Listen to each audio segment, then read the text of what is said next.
Hello guys! For today's video, magbisi-bisihan tayo ngayon, no? Kasi may special guest kami na paparating. So, ayun na nga, umaga pa lang, busy na kami guys sa pag-prepare mga makakain or kaunting mapagsasaluhan mamaya. At naglitsyon lang pala kami dito ng dalawang manok. Actually guys, itong isa Bisaya na manok to, tapos yung isa English siguro na guys.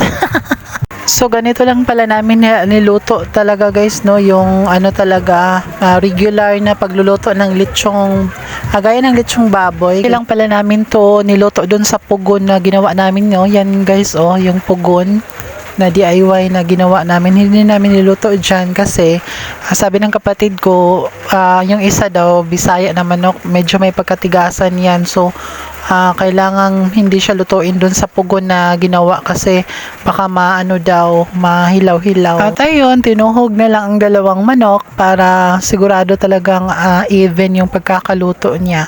At this time guys, sinubukan ko palang lechon. Ayan, paano mag-ikot-ikot ng lechon. At hindi naman pala talaga biro ang mag-ikot ng lechon guys, kasi unang-una pa lang sa pag-upo mo ay bubungad na sa'yo yung init ng mga apoy, mga baga na nilagay dyan para maluto yung lechon, no? Kaya kung nag-maxipil at nag-rejuvenate ka dyan, wag ka na lang sumalang guys, masusunog lang yung mukha mo.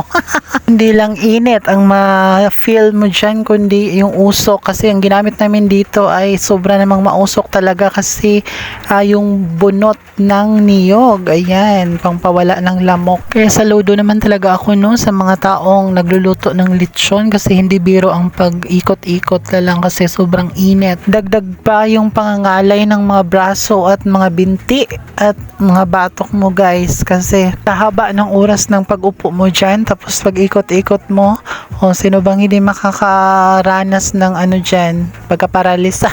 Kaya laban lang kasi mamaya manda ka, manok ka, makakain ka na talaga mamaya. At syempre, may aral na naman tayong napulot dito sa videong ito, dahil kung gusto mo talagang makuha ang mga bagay na gusto mo or makakain, kailangan mo talagang ang dadaan pa sa hirap. Paghirapan mo pa talaga yan guys, hindi simpleng makukuha mo talaga yan. Tulad yan sa mga pangarap natin na kung gusto nating maabot ay kailangan nating magsumikap para matupad yung mga hinahangad natin sa buhay, no? Yeah, ang dami na namang sinasabi. Naglechon lang manok kung saan-saan na nakakapunta yung sinasabi.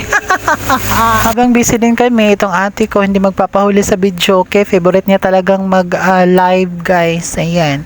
Pumasok na din tayo dito at this portion ay may niluto din ng kapatid ko sa special guest niya. Ayan, may bami tayo, may adobo ng chicken feet at atay ng manok, at may chicken, din tayo, may dinulawan, curry chicken.